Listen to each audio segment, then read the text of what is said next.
Alright, we got a new setup here, so hopefully these videos will be a little bit better and more stable, not shaking and moving around, making you seasick. This morning, I've got everything set up to mill the countersink for the pivot side. Sometimes I put it on the lock side, sometimes I put it on the presentation side, it just depends. But lately I've been doing this on the lock side. I think having all the screw heads on the same side, which would be on the presentation side, sometimes that looks a lot better.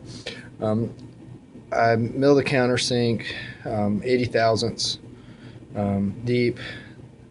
The heads on the pivots are usually quite a bit thicker than that, but that's where the slope starts of the pivot. And when I say where the slope starts, you can see on there it's kind of flat and then it domes. So the flat part is at least 80 thousandths, maybe 90 thousandths before it slopes and domes over. And then I can go back and cut that down some, and I can either leave a satin finish on it or bead blast it or whatever I do, or heat flame it, or polish it, whatever. It just looks nicer that way. So that's why I do it that way. So I've already got everything set up here, and one thing I'll say is always lock like the table down, because you don't want to accidentally hit something and move it. And what I do is I'll have this drill bit blank. It's number 13. I put that in the hole, which I've reamed to 13, and bring it all the way down so there's no play there. And then I made this little, I call it my universal table here that goes in my vise, and it's got all these holes in it, and I can just clamp stuff wherever I want it. And I like working that way. It's been surface ground and everything, so it's really flat, and I can keep everything parallel and perpendicular to the table in my vise. So after I do that, I'll clamp everything down, and then I bring it in and make sure it's not rubbing or hitting on the edge. Take it off. I know it's not ideal to put, or it's not really great practice, and I'm not telling anybody how to do anything. This is just what I do. Put an end mill in a drill bit chuck. It's kind of not a good practice, but that's how I do it. So like I said before, I use a 11/64 end mill, carbide end mill, to mill out the countersink, because that's the diameter of the pivot head.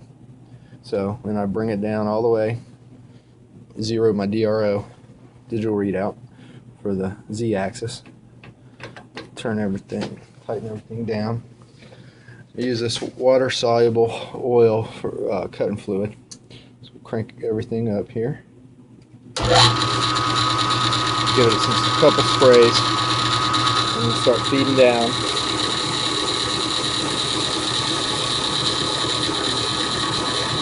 Bring it on down to 80 thousandths.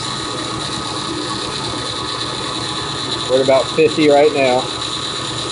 Let's keep the fluid on there. Low tech here.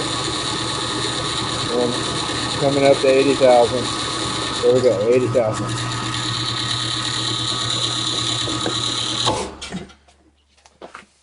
I'll just take the air hose and blow all this stuff off real lightly.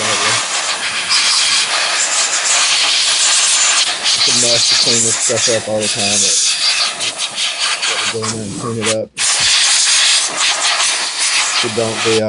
If you don't clean it up pretty soon, then it'll, because it's water soluble, it'll leave rust on stuff. I'll just wipe it down after I'm done with this. Okay. All the chips are pretty much gone, and I will take this end mill out, lay it to the side so that I can index everything again and do the next one. Okay.